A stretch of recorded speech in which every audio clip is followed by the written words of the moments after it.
going to go ahead and replace our rear pads and rotors located right behind your rear wheels.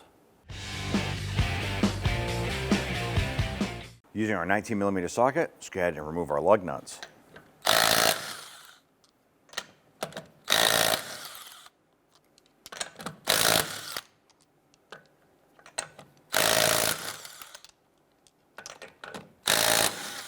With the lug nuts removed, go ahead and remove the wheel, set it aside. On the back side of our caliper, we're going to go ahead and locate your bleeder screw right here. If yours has a rubber cap on it, simply pop that rubber cap off to expose it. We're going to use a 5/16 wrench, and we just want to open this up.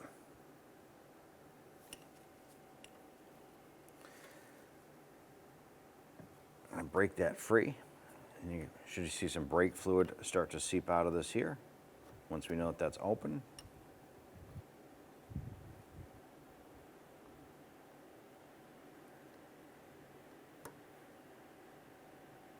Here comes the fluid. And what we're going to do is just snug this gently. Don't want to make it tight, and we're just going to wipe that down. Using our 14mm socket with our ratchet, we're going to go ahead and loosen and remove the 2 caliper bolts here.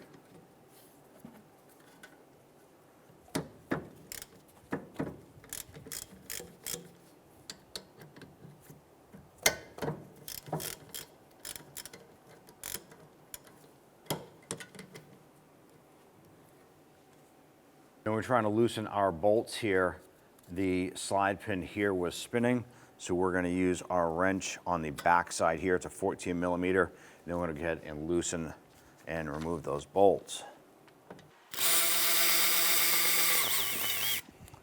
Go ahead and repeat for the bottom.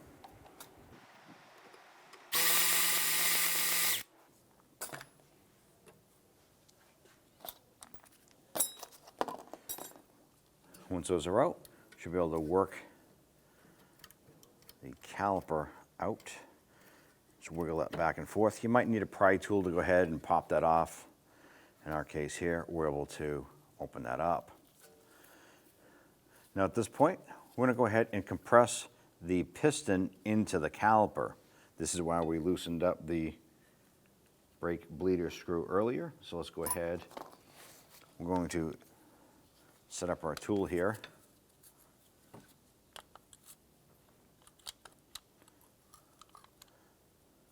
And what this allows us to do is to compress this piston without forcing any pressure back up into the other braking system here. And as we compress this, we're going to have brake fluid come out of this. So you want to have some rags or a catch can or something there to catch that fluid so it's not running out all over the ground. We're going to squeeze and compress this piston in. Once that piston is seated, go ahead and tighten up your bleeder screw.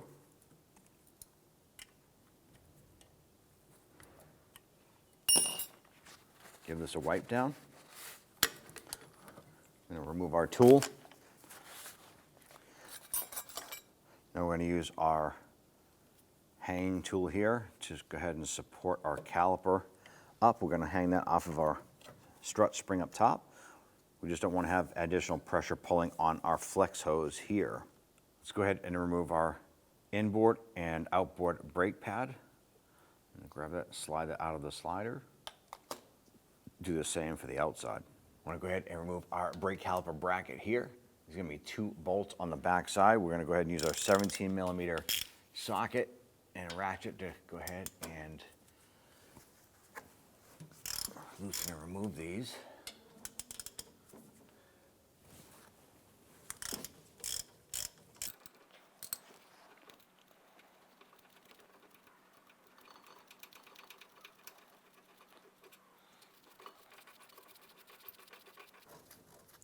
Get this bolt out, and then slide your bracket off, and we'll set these aside. Now, if your particular vehicle has 2 set screws located here and here holding your rotor on, you don't want to go ahead and use your Phillips head screwdriver to go ahead and loosen and remove those. Ours doesn't have it. We're just going to go ahead and work our rotor off. go ahead and set this aside. When you get your new rotor, they're probably going to be in plastic bags. There's going to be a coating of oil on these here, so you want to go ahead and clean these up using a solvent. Go ahead and spray that down and wipe down that oil.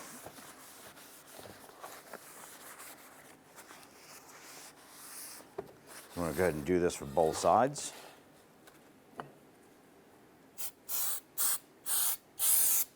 Make sure you get the inside where the e-brake is going to be riding.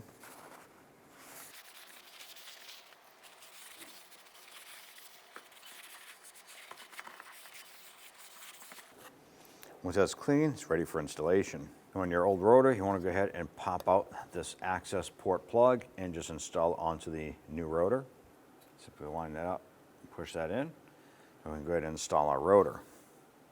Before installing your brake rotor, if your particular vehicle has the screw holes to secure your brake rotor onto the hub, you want to go ahead and make sure that you line these up properly. Our particular vehicle does not have these, so we can go ahead and just pop this on. Now you want to go ahead and prepare your brake caliper bracket for your new shoes. I'm going to go ahead and start by making sure that our slider pins here are free, and this is actually sticking a bit. Actually see that our rubber boot itself was not completely seated, so we have to try and get the slider pin out from our caliper bracket. So the good thing is that our slider pin is not seized. It just kind of stuck in there a little bit, so we're just going to continue working this here as we're trying to rotate it and pull it out.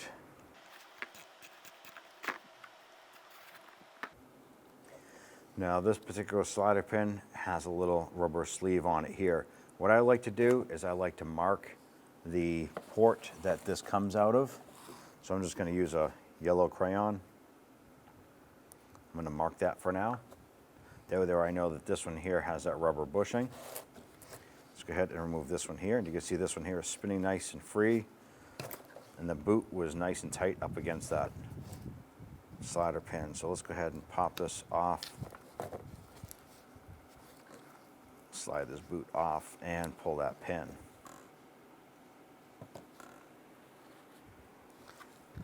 Take your rubber boots, and we're just going to pinch and pull. You want to carefully pull these out. Inspect them, check for any tears or splits, anything like that. That boot is in good condition. Let's go ahead and check this one out here.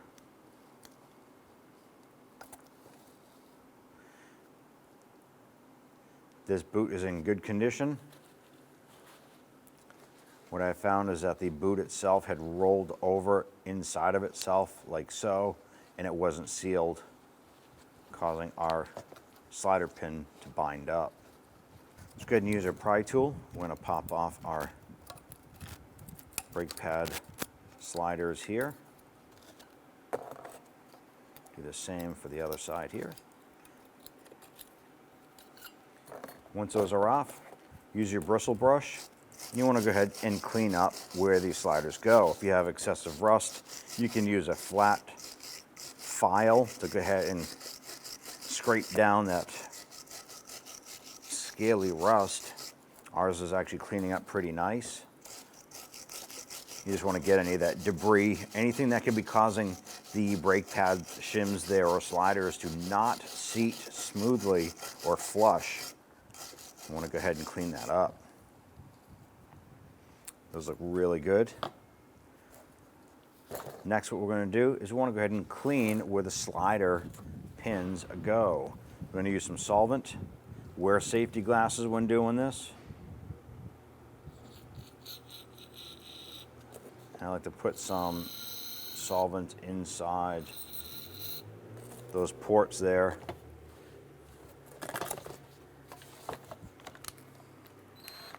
And we have a little mini bore brush here. I'm going to go ahead and run this in and out. Repeat this process for the other one. What this is going to do is if there is any rust or anything in there, it's going to help clean that out and any of the old grease. You want to get flush out of that as well. Now go ahead and use your solvent. Flush those out.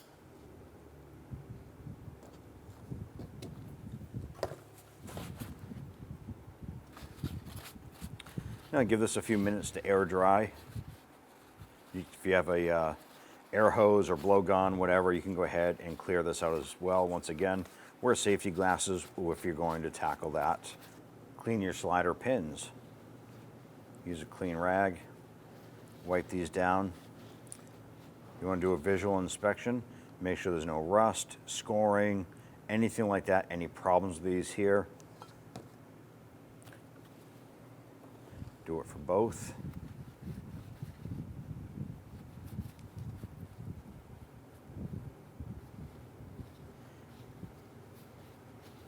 If these do have excessive rust buildup on them for any reason, you can go ahead and replace these here. Once you have everything cleaned up, you want to go ahead and install your rubber boots.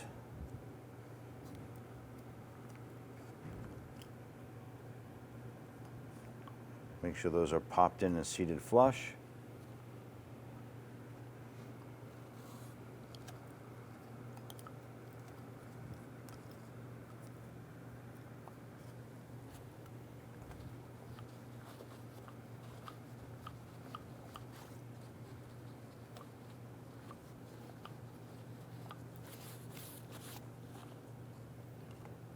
Now what I like to do is put a little bit of grease inside of this boot, inside that port a little bit, and do the same over here. Now we don't want to pack this full of grease. The reason is when we put our pins in, we can actually cause a resistance with this pin to slide in and out because the grease will actually create a seal and won't let this do its job. So with our pin all clean, we're going to put a light coat of grease on this here.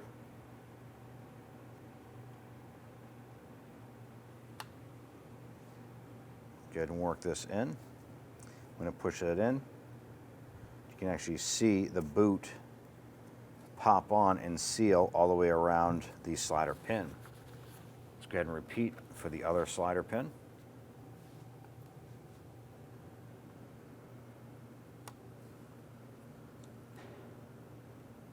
Thin coat of grease.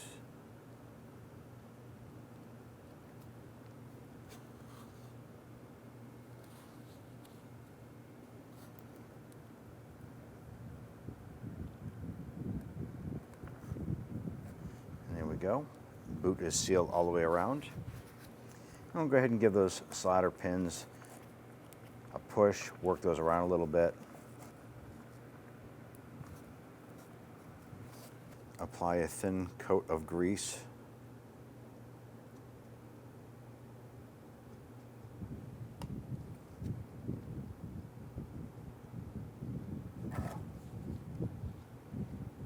Take your slider and press that down into place. Make sure it's fully seated, locked in, and repeat for the other side. Just going to install your brake caliper bracket. Slide that over. I went ahead and cleaned up our bolts here. Used a wire wheel machine, cleaned up the threads. We'll go ahead and get these bolts started.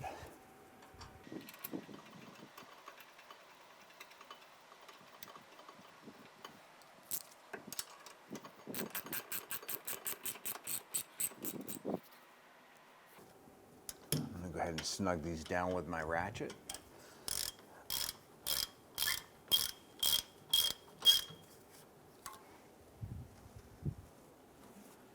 Once those are good and hand tight, I'm going to go ahead and install our brake pads. On our inboard pad, we're going to put our wear indicator on here. It just lines up and presses onto the side right here.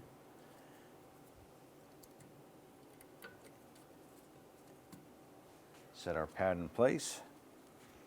Install our outboard pad. Squeeze those in. At this point here, we can release our caliper from our hanging tool.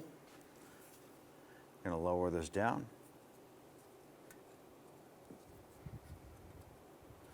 Push in our slide pins and work our caliper on.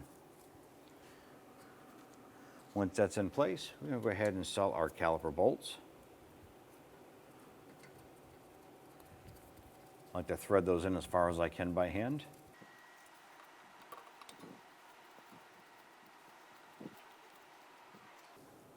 Let's go ahead and snug those down.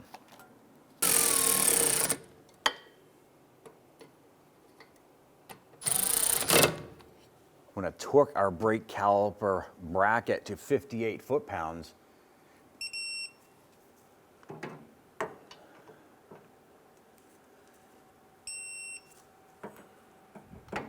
Torque our brake caliper bolts to 20 foot-pounds.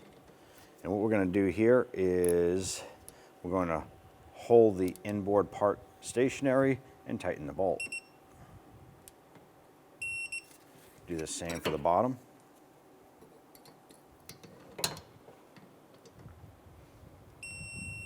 Install your rubber boot, if you have it, on your brake bleeder screw. Go ahead and install your wheel. I'm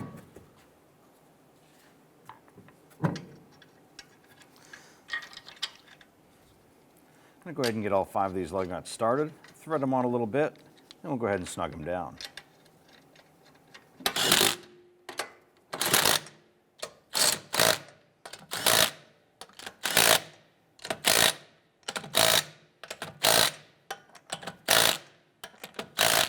Go ahead and torque down our lug nuts to 76 foot-pounds.